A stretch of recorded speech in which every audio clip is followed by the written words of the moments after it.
Okay, LMIO, I've got the wires off it at the moment. There's our load number 1, load number 2. So if I go into programming mode, okay, there's our input number 1. Load number 1 is on, load number 2 is off. Go to input 2. Load number 1 goes off, load number 2 goes on.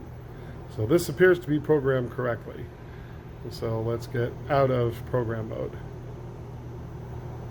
Okay. I'm going to turn 2 off. Go back here again. Here's number 1.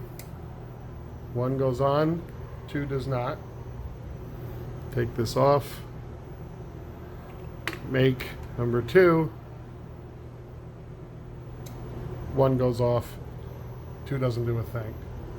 If I hit number 2 again, nothing. Hit number 1 again, and load 1 comes back on again. So that's how our I/O is working. Input number 1 is turning lights on, only on circuit, or load number 1. And input number 2 is turning load number 1 off. And that's it.